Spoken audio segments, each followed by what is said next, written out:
जिले की हर खबर सबसे पहले आप तक पहुंचाने का वादा, बस यही है एक इरादा।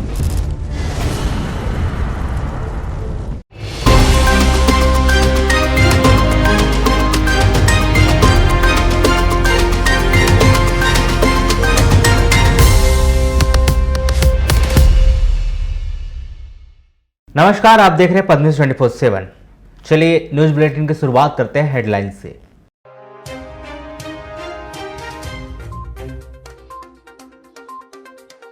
लोकायुक्त पुलिस ने की कार्रवाई, 10,000 की रिश्वत लेते तहसील कार्यालय में पटवारी हुआ गिरफ्तार। गुरुवार को संयुक्त मोर्चा के बैनर तले हड़ताल पर रहेंगे 1 दर्जन से अधिक विभाग के कर्मचारी अधिकारी। बारिश की वजह से 31 जुलाई तक बढ़ाई गई महाविद्यालय में आंसर शीट जमा करने की तारीख। 31 जुलाई के बाद से रजिस्ट्री के दाम बढ़ाने को लेकर बड़ी हलचल, रजिस्ट्री करवाने के लिए लोगों में लगी होड़। महाराजगंज थाना के भीमजोरी में रहने वाली एक 32 वर्षीय महिला ने अपने पति के भांजे के विरुद्ध दुष्कर्म और पति के विरुद्ध मारपीट कर घर से भगाने का आरोप लगाया। पीड़ित महिला के द्वारा की गई रिपोर्ट पर महिला पुलिस थाने में महिला के पति भांजे अरशद सौदागर ग्राम मानेगांव थाना बिरसा और पति तौफीक खान के विरुद्ध अपराध दर्ज कर विवेचना शुरू की है। प्राप्त जानकारी के अनुसार पीड़िता के भांजे अरशद सौदागर 3 महीने तक इस महिला का शारीरिक शोषण करते रहा। पीड़िता के द्वारा इस मामले की जानकारी अपने पति को दी गई, जिस पर पति के द्वारा उसे पिटाई कर घर से निकाल दिया गया। 28 जुलाई को महिला की रिपोर्ट पर पुलिस के द्वारा मामला दर्ज किया गया है। राइस मिलर्स के द्वारा केमिकल का उपयोग कर चावल को सुगंधित चावल बनाकर बेचे जाने की शिकायत पर कलेक्टर दीपक आर्य के निर्देश पर खाद्य सुरक्षा अधिकारियों की टीम ने 27 जुलाई को वारासिवनी के 2 राइस मिल से सुगंधित चावल के नमूने एकत्रित कर राज्य स्तरीय खाद्य प्रयोगशाला भोपाल में जांच के लिए भेजे। खाद्य सुरक्षा अधिकारी योगेश डोंगरे ने बताया कि खाद्य एवं औषधि प्रसाधन विभाग बालाघाट के द्वारा 27 जुलाई को वारासिवनी में कटंगी रोड स्थित सुपार्स राइस मिल एवं आनंद राइस मिल की जांच की गई और विभिन्न सुगंधित चावल कालीमूछ, विष्णुभोग, HMT, चिन्नौर, जय श्री राम, दूधराज आदि विभिन्न ब्रांड के आधा दर्जन नमूने जांच के लिए एकत्रित किए गए और सुगंधित चावल के इन नमूनों को राज्य खाद्य प्रयोगशाला भोपाल भेजा गया है। साथ ही जो शासन द्वारा जो अभियान चलाए जा रहे हैं उसके अंतर्गत विभिन्न कार्रवाइयाँ, विभिन्न प्रकार के खाद्य पदार्थों की कार्रवाई की जाती है। अभी वर्तमान में ही सुगंधित चावल जो कि बालाघाट जिले की पहचान है, इसको लेके भी कुछ शिकायतें आई थी, जिसपे सभी राइस मिलर्स के यहाँ जो सुगंधित चावल बनाया जा रहा है उसकी नमूना लेने की कार्रवाई विभाग द्वारा की जा रही है। शहर के शासकीय हाई स्कूल भटेरा के लैब के कमरे का ताला तोड़कर चोरों ने CPU चोरी कर लिया, जिसकी कीमत 10,000 रुपये बताई गई। कोतवाली पुलिस ने अज्ञात आरोपी के विरुद्ध अपराध दर्ज कर विवेचना शुरू की है। प्राप्त जानकारी के अनुसार मुकेश कुमार बनोटे ग्राम सिहोरा निवासी शासकीय हाई स्कूल भटेरा में डाटा एंट्री के पद पर पदस्थ है। 27 जुलाई को सुबह 10:30 बजे मुकेश कुमार बनोटे रोज की तरह अपने ड्यूटी पर स्कूल आए थे।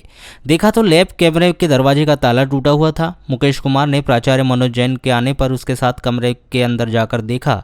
कमरे के अंदर देखा कि वहां CPU नहीं था। 26 व 27 जुलाई की दरमियानी रात किसी अज्ञात चोरों ने लैब के कमरे का ताला तोड़कर CPU की चोरी कर ली गई।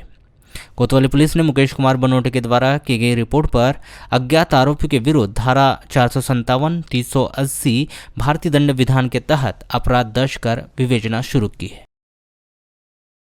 नगर के वार्ड नंबर 30 सरस्वती नगर में जियो का टावर स्थापित किए जाने के विरोध में आज वार्ड वासियों ने कलेक्टर कार्यालय पहुंचकर जिला प्रशासन को ज्ञापन सौंपा है। वार्ड वासियों ने बताया कि रहवासी इलाका होने के बाद भी वार्ड नंबर 30 में जियो का टावर स्थापित किया जा रहा है। उन्होंने कहा कि यदि यहां टावर लगाया जाता है तो इससे वार्ड वासियों के स्वास्थ्य पर बुरा असर पड़ेगा। हमारे मोहल्ले में जो है अपना वार्ड नंबर 30 में सरस्वती नगर भारत साम्राज्य के बाजू में दीपक अग्रवाल यहाँ पर रहवासी इलाके में बिना मंजूरी किए हुए जियो का टावर लगा रहा है। जबकि वो रहवासी है वहाँ पर, इससे आपत्ति है। हम मोहल्ले वाले कलेक्टर साहब को ज्ञापन सौंपने आए हैं कि इसकी हमको घोर आपत्ति है और अनुरोध करते हैं कि इस कार्य को तुरंत रोका जाए अच्छा ये बताइए, जो जियो टावर लग रहा है, जब लगाया जा रहा था उस समय किसी प्रकार की जानकारी थी आप लोगों को? नहीं, कोई जानकारी कितने नहीं दिनों थी। से लगाया जा रहा है? नहीं, अभी बेस बना दिया उसने अच्छा, बेस बनाया। छत के ऊपर में एंगल पानी के राड वाड डाल के सही। हम सोच रहे, पहले बताया उसने कि मैं वो लगा रहा हूँ टीन शेड वगैरह। प्रदेश भर में चल रहे ओबीसी संघर्ष की एक झलक बुधवार को नगर में भी दिखाई दी, जहां मूल निवासी संघ ने अंबेडकर चौक में धरना प्रदर्शन कर नगर में एक रैली निकाली, जहां इस रैली के माध्यम से कलेक्टर कार्यालय में महामहिम राष्ट्रपति के नाम एक ज्ञापन सौंपा गया। मूल निवासी संघ ने मेडिकल प्रवेश परीक्षा में ओबीसी का प्रतिनिधित्व प्रभाव से लागू करने, प्रदेश में ओबीसी की जनगणना कराने और जनगणना के आधार पर ही ओबीसी को आरक्षण प्रदान करने की मांग की। ज्ञापन के दौरान मूल निवासी संघ ने स्पष्ट कर दिया कि जब तक सरकार ओबीसी की जनगणना नहीं कराती तब तक 1931 की जनगणना के आधार पर ओबीसी को 52% आरक्षण लागू किया जाना चाहिए। उन्होंने मांग पूरी न होने पर आगामी समय में उग्र आंदोलन किए जाने की भी चेतावनी दी। वर्तमान में केंद्र सरकार द्वारा मेडिकल प्रवेश परीक्षा में जो पिछड़ों के लिए 27% आरक्षण का प्रावधान था उसे समाप्त कर दिया गया है। उनके सरकार के द्वारा जो पिछड़ों के प्रति यह जो व्यवहार है वह उचित नहीं जान पड़ता। जहां कमजोर वर्गों को उठाने का प्रयास किया जाना चाहिए, वहां उनके हक अधिकार जो उनके मिल रहे हैं उन्हें छीनने का प्रयास किया जा रहा है, जो बहुत बुरी स्थिति है। इसके विरोध में ही आज राष्ट्रीय मूल निवासी संघ के आह्वान पर मूल निवासी संघ जिला इकाई बालाघाट द्वारा धरना प्रदर्शन और ज्ञापन देने का कार्यक्रम निश्चित किया गया है, जिसके अंतर्गत हमारे द्वारा अम्बेडकर चौक में धरना प्रदर्शन कर 11 बजे से 1 बजे तक और 2 बजे आज हम कलेक्टर महोदय के माध्यम से महामहिम राष्ट्रपति नई दिल्ली को ज्ञापन प्रेषित करने के लिए यहाँ एकत्रित हुए हैं। रानी दुर्गावती विश्वविद्यालय जबलपुर और छिंदवाड़ा विश्वविद्यालय छिंदवाड़ा के द्वारा बीते दिनों आयोजित करवाई गई परीक्षा की आंसर शीट जमा करने की तारीख 28 जुलाई से बढ़ाकर 31 जुलाई कर दी गई है। इसकी मुख्य वजह बीते एक सप्ताह से लगातार हो रही बारिश को बताई गई है। आपको बताया कि महाविद्यालय के द्वारा MA, MCom, BEd, MSc, BSc और एलएलबी सहित अन्य संकायों की परीक्षाएं ओपन बुक प्रणाली से कराई गई थी। बारिश अधिक होने के चलते दोनों विश्वविद्यालय ने उत्तर पुस्तिकाओं को जमा करने की तिथि एक बार फिर बढ़ा दी है, जिसमें दोनों विश्वविद्यालय ने एक आदेश जारी कर अलग अलग संकायों की उत्तर पुस्तिकाएं अलग अलग दिनांक में 31 जुलाई तक जमा कराने के निर्देश दिए हैं। उत्तर पुस्तिकाओं की जांच का मूल्यांकन कर अंक पोर्टल पर अपलोड किए जाएंगे, जिसके उपरांत दोनों यूनिवर्सिटी के द्वारा विभिन्न संकायों का परीक्षा परिणाम 15 अगस्त के बाद जारी किया जाएगा। CUC यानी छिंदवाड़ा यूनिवर्सिटी की फर्स्ट ईयर, सेकेंड ईयर की सारी उत्तर पुस्तिकाएं जमा हो चुकी हैं और जचने का कार्य चल रहा है। इसके पहले पीजी की फाइनल ईयर, प्राइवेट और फोर्थ सेम रेगुलर इनकी कापियां जमा होकर जच कर जा चुकी हैं। अब अभी सेकेंड सेम के प्राइवेट और सेकेंड सेम के रेगुलर बच्चों की पीजी के कापियां जमा होनी है। जो ये 4 डेट्स हैं इस पर जमा होंगी। इन 4 डेट्स में 28/7/2021 यानी आज द्वितीय सेमेस्टर नियमित एमकॉम, एमए अर्थशास्त्र, अंग्रेजी, भूगोल, Hindi, BA, BEd, BSc BEd और बीए एलएलबी की कापियां जमा करने की तिथि 28/7/2021 है। 29/7/2021 को द्वितीय सेमेस्टर नियमित एमए इतिहास, मनोविज्ञान, राजनीति शास्त्र, संस्कृत, समाजशास्त्र, पीजीडीसीए इनकी कापियां जमा होंगी 29/7/2021 को। 30/7/2021 को एमएससी बायोटेक्नोलॉजी, वनस्पति शास्त्र, रसायन शास्त्र, कंप्यूटर साइंस, भूगर्भ शास्त्र और गणित के नियमित छात्र छात्राओं की कापियां जमा होंगी। इसी तरह 31/7/2021 को द्वितीय सेमेस्टर नियमित माइक्रोबायोलॉजी, भौतिक शास्त्र, प्राणी शास्त्र, गृह विज्ञान इन सब्जेक्टों की द्वितीय सेमेस्टर के नियमित छात्र छात्राओं की कापियां जमा होंगी। जमीन के फौती नामांतरण के लिए 10,000 रुपए की रिश्वत लेते हुए लोकायुक्त जबलपुर की टीम ने तहसीलदार कार्यालय में पदस्थ पटवारी शैलेंद्र हरिणखेड़े को रंगे हाथों गिरफ्तार किया है। बुधवार को लोकायुक्त जबलपुर की टीम तहसील कार्यालय पहुंची, जहां उन्होंने टैप के माध्यम से पटवारी को 10,000 रुपए की रिश्वत लेते हुए दबोच लिया है। जानकारी के मुताबिक जबलपुर निवासी अभय मेश्राम, जिनकी गायखुरी में 4 से 5 एकड़ जमीन है, माता पिता के देहांत के बाद जमीन की फौती और नामांतरण के लिए उन्होंने पटवारी श्री हरिणखेड़े से कुछ दिन पूर्व संपर्क किया था। इस कार्य को लेकर श्री हरिणखेड़े के द्वारा 20,000 रुपये बतौर रिश्वत मांगी गई थी, जिसकी प्रथम किस्त 10,000 रुपये देना तय हुआ था। जब अभय मिश्रा निर्धारित किस्त लेकर तहसील कार्यालय पहुंचे तो लोकायुक्त की टीम पहले से ही तहसील कार्यालय में मौजूद थी। जैसे ही पटवारी श्री हरिणखेड़े ने रिश्वत के पैसे अपने जेब में रखे, उसी दौरान लोकायुक्त टीम ने उन्हें रंगे हाथों टैप कर लिया। पुलिस अब उसके साथ पटवारी के आर्थिक आमदनी की जांच करेगी और टीम के द्वारा पटवारी के भवन की भी तलाशी की जा सकती है, ताकि आय से अधिक संपत्ति तो नहीं, इसका भी खुलासा हो सके।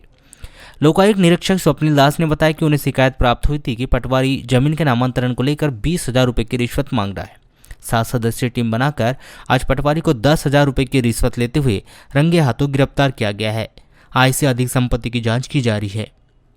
प्रार्थी अभय मेश्राम द्वारा दिनांक 13/7/2021 को लोकायुक्त कार्यालय जबलपुर आकर एक आवेदन दिया गया कि उसके माता पिता का निधन हो गया और उसकी कुछ जमीन थी, ये गायखुरी, ग्राम गायखुरी। तो इसका फौती और नामांतरण का काम था। जब हमारा प्रार्थी फौती और नामांतरण कार्य के लिए पटवारी से मिला तो उसके द्वारा उस कार्य को पूर्ण करने के लिए 20,000 रुपये रिश्वत की डिमांड की गई थी। जब ये बात प्रार्थी द्वारा एसपी साहब को बताई गई तो श्रीमान पुलिस अधीक्षक महोदय द्वारा एक टीम का गठन किया गया, जो आज दिनांक को कार्रवाई के दौरान प्रथम किस्त के रूप में 10,000 रुपये लेते हुए आरोपी को हमारी टीम के द्वारा रंगे हाथों गिरफ्तार किया। तिरोड़ी थाने के महगेपार पुलिस चौकी क्षेत्र के अंतर्गत आने वाली अंबेझरी निवासी एक 17 वर्षीय नाबालिग लड़की ने अपने गांव के एक युवक के विरुद्ध पिछले 4-5 साल से प्रेम संबंध के चलते जहां देह शोषण करने का आरोप लगाया, तो वहीं शादी का प्रलोभन देकर नागपुर भगाकर ले जाने का भी आरोप लगाया है। तिरोड़ी पुलिस ने इस लड़की के द्वारा की गई रिपोर्ट पर आरोपी युवक कमलेश मड़ावी ग्राम अंबेझरी निवासी के विरुद्ध नाबालिग के साथ दुष्कर्म और उसका अपहरण करने के आरोप में अपराध दर्ज कर विवेचना शुरू की है। प्राप्त जानकारी के अनुसार 22 जुलाई को कमलेश इस नाबालिग लड़की को बहला फुसलाकर अपने साथ नागपुर ले जा रहा था। तब यह लड़की खवासा में कमलेश से बचकर भागकर कुरई थाना जिला सिवनी पहुंची और घटना के संबंध में बताया। कुरई पुलिस ने इस लड़की के माता पिता को सूचना देकर बुलाया।